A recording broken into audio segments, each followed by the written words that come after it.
Hi குட்டீஸ், எல்லாரும் எப்படி இருக்கீங்க? நல்லா இருக்கீங்களா? ஸ்ரீ நீவி ஸ்டடீஸ்க்கு உங்களை அன்புடன் வரவேற்கிறேன். இன்றைக்கி நம்ம 5ஆம் வகுப்புலேருந்து காணாமல் போன பணப்பை, அதாவது துணைப்பாடத்துடைய வினா விடைகளை நம்ம பார்க்கலாம். குட்டீஸ் பார்க்கலாமா? வினாக்களுக்கு விடையளிக்க, அதாவது முதல் கேள்வி என்னன்னு பார்த்தீங்கன்னா, பணப்பையை பெற்றுக்கொண்ட வணிகன் என்ன கூறினான் அப்படின்னு கேட்டிருக்காங்க. பதில் பார்ப்போம். வணிகன் பையில் அதிக பணம் இருந்ததாகவும் இப்போது பணம் குறைவதாகவும் பொய் கூறினான் அப்படின்ட்டு எழுதியிருங்க. இதான் முதல் கேள்விக்கான பதில். அடுத்து பார்த்தீங்கன்னா, இரண்டாவது கேள்வி, இக்கதையின் மூலம் நீ அறியும் நீதி என்ன அப்படின்னு கேட்டிருக்காங்க. பதில் பாருங்க.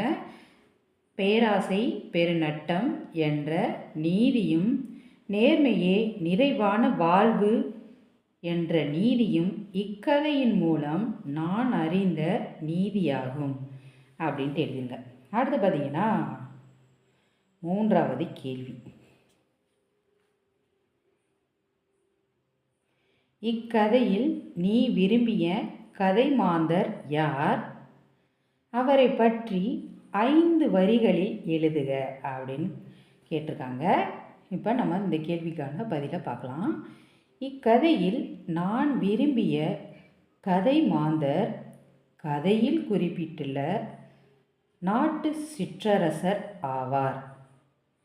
காணாமல் போன பணப்பையை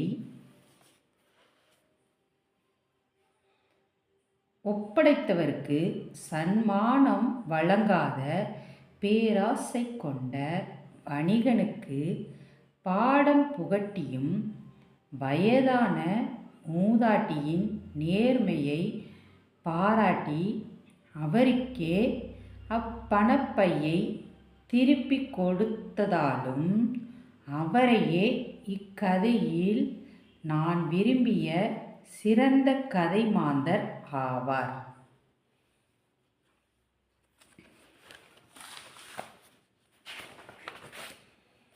அவ்வளோதான் குட்டீஸ், காணாமல் போன பணப்பையோட வினா விடைகளை இந்த வீடியோவில் நம்ம பார்த்துருக்கோம். இந்த வீடியோ உங்களுக்கு பிடிச்சிருந்தாலும் லைக் பண்ணுங்கள், ஷேர் பண்ணுங்கள், சப்ஸ்கிரைப் பண்ணுங்கள்.